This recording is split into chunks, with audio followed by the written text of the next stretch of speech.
बड़ा ज्वलंत प्रश्न है और ये समझ लीजिए कि एक बहुत बड़े बारूद के अंदर ये चिंगारी का काम जो है सरकार ने किया है। आरक्षित सीटें हैं 131 सीटों में, उसका 1/3 को जो है SC ST का दिया गया, ना कि अलग से 543 सीटों पे नहीं दिया गया है। OBC के बहन भाई हैं, उनके साथ तो बिल्कुल ही अत्याचार कर दिया, उनको तो बिल्कुल ही जीरो कर दिया। भले भारतीय जनता पार्टी की तरफ से उमा भारती जो है मध्य प्रदेश की मुख्यमंत्री रही हैं, लेकिन उन्होंने इस बात को उठाया कि भाई मेरे OBC समाज की महिलाओं को जो है उनका अधिकार क्यों नहीं मिल रहा है। और उसको अनुप्रिया पटेल ने, जो कि अलायंस है, भाजपा का अलायंस है, उसने भी इस बात को रखा है, अ friend in need is a friend Indeed. सत्ता परिवर्तन की नितांत आवश्यकता है। OBC को महिला रिजर्वेशन में आरक्षण नहीं मिला है, वही जाति जनगणना नहीं हो रही है। मेरे साथ इंजीनियर खेमचंद जी हैं जो लगातार SC ST OBC और बहुजन समाज की आवाज़ आगे बढ़ा रहे हैं। इसको लेकर क्या कहेंगे? आज देश भर में लोगों में कन्फ्यूजन है कि आरक्षण मिला कि नहीं मिला। OBC को पता ही नहीं कि महिला रिजर्वेशन में उसको रिजर्वेशन नहीं मिला है। सर्वप्रथम नेशनल दस्तक का मैं हृदय की गहराइयों से धन्यवाद करता हूं और शंभू जी का भी विशेष तौर पे धन्यवाद करता हूं, क्योंकि आप बहुजन की आवाज़ को जन जन तक, गली गली तक, मोहल्ले मोहल्ले तक पहुंचा रहे हैं। तो इसके लिए आपको बहुत साधुवाद। और जो आपका प्रश्न है ये बड़ा ज्वलंत प्रश्न है और ये समझ लीजिए कि एक बहुत बड़े बारूद के अंदर ये चिंगारी का काम जो है सरकार ने किया है। और जो आरक्षण SC ST को महिला आरक्षण बिल के अंतर्गत दिया है, उसकी भी आप गहराई में जाएं तो क्या मिलेगा। जो आरक्षित सीटें हैं 131 सीटों में, उसका 1/3 को जो है SC ST का दिया गया, ना कि अलग से 543 सीटों पे नहीं दिया गया है। और बेचारे जो हमारे OBC के बहन भाई हैं, उनके साथ तो बिल्कुल ही अत्याचार कर दिया, उनको तो बिल्कुल ही जीरो कर दिया। देखिए वो आप ये देखिए, देश के अंदर हर दूसरा व्यक्ति जो है पिछड़ा वर्ग से है, OBC समाज से है। और OBC समाज इस भारत के अंदर लगभग 58 से 60% है। तो उन बेचारों को जो अभी तक आरक्षण है 27% का, तो उनके साथ तो दुगने से भी ज़्यादा मजाक हो रहा है। लेकिन थोड़ा सा मैं अपने OBC बहन भाइयों को भी आपके चैनल के माध्यम से जगाना चाहूँगा कि भाई आप जो है, आपके अंदर क्रांति कब उठेगी, आपका खून कब खौलेगा और कब आप जो इस मुद्दे के ऊपर सड़कों पर आएंगे। अब आप ये देखिए, भले भारतीय जनता पार्टी की तरफ से उमा भारती जो है मध्य प्रदेश की मुख्यमंत्री रही हैं, लेकिन उन्होंने इस बात को उठाया कि भाई मेरे OBC समाज की महिलाओं को जो है उनका अधिकार क्यों नहीं मिल रहा है। और उसको अनुप्रिया पटेल ने, जो कि अलायंस है, भाजपा का अलायंस है, उसने भी इस बात को रखा है कि क्यों भाई हमारे OBC महिलाओं को रखा है। तो 131 SC ST के सांसद हैं, लगभग 20% OBC भी सांसद हैं, 200-250 का आंकड़ा है, फिर भी बिल पास हो जा रहा है। कर क्या रहे हैं संसद में? देखिए, कहने से और करने में अंतर है ना सर। देखिए शंभू जी, एक बात तो इस सरकार में है कि भाई इनका जो बहुमत है वो लोकसभा में भी है, राज्यसभा में भी है, और राष्ट्रपति ये अपने टेस्ट का बैठाते हैं।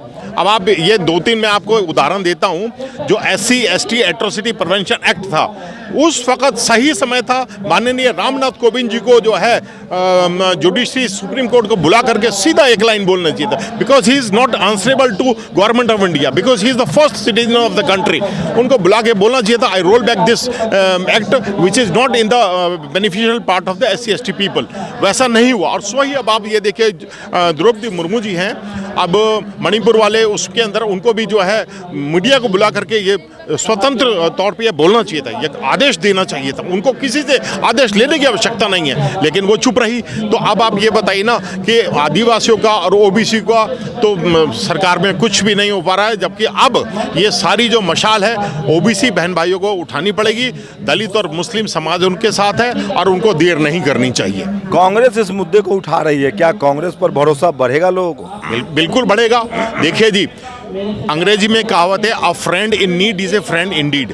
बुरे वक्त पर कोई आपका साथ देता है, हमारा साथ देता है, तो वही हमारा सच्चा साथी है। भले हमारे बहन हो, भाई हो, रिश्तेदार हो, पड़ोसी हो, बंधु हो, मित्र हो, लेकिन अगर हमारा बुरे वक्त पे साथ नहीं देता तो वो हमारे किसी काम के नहीं। इसीलिए अगर राहुल गांधी जी ने OBC वाली बात को जो रखा है, अगर OBC वाली बात को उन्होंने रखा है, OBC के मुद्दों को लेकर के राहुल गांधी जी आगे बढ़ रहे हैं, तो ये बहुत अच्छी बात है। ये OBC के लिए भी बहुत अच्छी बात है। और इसके साथ साथ OBC भी अब इस बात को समझ रहा है, सोशल मीडिया के माध्यम से और बहुजन चैनल के माध्यम से। अब बहुजन के अंदर OBC को ये नज़र आ रहा है कि इस सत्तारूढ़ी सरकार में उनकी बात को न सुना जा रहा है और जो उनके चुने हुए प्रतिनिधि हैं वो सही तरीके से आवाज़ को उठा नहीं रहे हैं, तो उनके अधिकारों का दमन हो रहा है। क्या करिएगा आप लोग? आपके बच्चों अभी DU में नॉट फाउंड सुटेबल लिख दिया गया। आपके पास न तो मीडिया है, न जुडिशरी है, न कॉलेज यूनिवर्सिटी है। इस देश के 90% लोगों को न तो नौकरी मिलेगी, अब प्राइवेटाइजेशन हो रहा है, न जाति जनगणना हो रही है, न आरक्षण बच रहा है। तो क्या समझा जाए कि बाबा आज़ादी के पहले वाली स्थिति में हम लोग चले जाएंगे?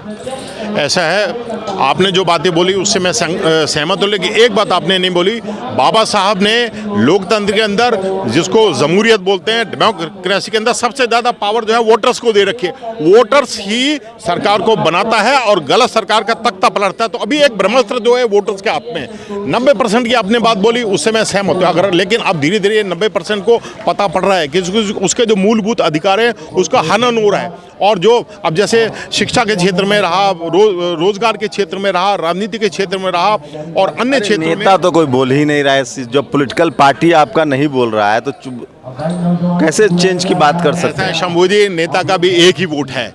आम आदमी का बेचारा, चाहे वो बिल्कुल चाय बेचने वाला है और रेडी लगाने वाला है, खोमचा लगाने वाला है, उसका भी एक वोट है। एक वोट चाहे वो प्रधानमंत्री जी का, मंत्री जी का, चाहे राष्ट्रपति का, चाहे मेरा, चाहे आपका, बराबर। तो ये जो बराबरी का जो वोट है, इसके अगर पूरी संख्या को जमा किया जाए, लेकिन अब जो है छोटी बड़ी जो है बहुजन की जो संस्थाएं हैं वो लगातार रोज काम कर रही हैं। आम जन पीड़ित है। आप अभी जंतर मंतर पे मेरा इंटरव्यू ले रहे हैं, चारों तरफ देखिए, चारों तरफ धरना, विरोध प्रदर्शन, चक्का जाम चल रहा है। ये क्यों चल रहा है? क्योंकि लोगों के जो हक और हुकूक जो संविधान में बाबा साहब ने दिए उसका हनन हो रहा है, उसका वायलेंस हो रहा है। तो इसलिए सारे लोग सड़कों पे हैं। और एक बात बताएं, गरीब आदमी को राजनीति करने का समय नहीं है, लेकिन मैंने एक बार पहले भी आपको बोला था, आप 10 गरीब आदमी को सड़क पे रोक करके पूछ लीजिए, उनके आंसू निकल जाएंगे जब आप महंगाई पे, बेरोजगारी पे और अत्याचार जिस प्रकार से उनका दमन हो रहा है, उनका शोषण हो रहा है भाई साहब। इसीलिए अब लेकिन धीरे धीरे वोटर जाग रहा है, मतदाता जाग रहा है। छोटी बड़ी जो बहुजन की संस्था लगातार काम कर रही हैं लोगों को जगाने का, जागरूक करने का।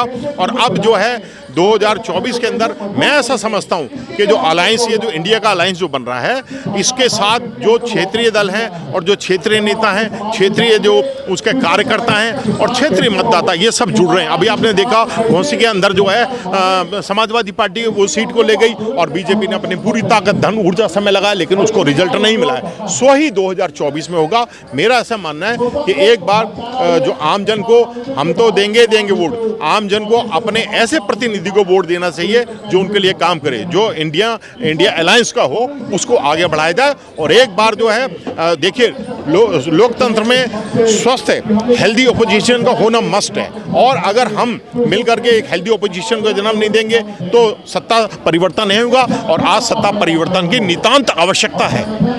तो लबुलवाब यही है कि हो सकता है कि महिला आरक्षण का बिल जो है वो बैकफायर करे और 2024 में बीजेपी के लिए मुश्किल पैदा कर दे, क्योंकि ओबीसी को उसमें रिजर्वेशन नहीं मिला है, जिसकी आबादी लगभग 55% है। आप लोग की क्या प्रतिक्रिया है? क्या ओबीसी के लोग अब बीजेपी से अलग हो जाएंगे? क्या ये सरकार बदल जाएगी? शंभू कुमार सिंह, नेशनल दस्तक, दिल्ली। नेशनल दस्तक की आपसे गुजारिश है कि अगर इसको बचाना चाहते हैं तो नेशनल दस्तक को सब्सक्राइब करने के लिए रेड कलर के सब्सक्राइब बटन को दबाएं, फिर बेल आइकन की घंटी दबाएं। नेशनल दस्तक को बचाने के लिए बहुत जरूरी है कि हर खबर को शेयर करें, लाइक करें, कमेंट जरूर करें।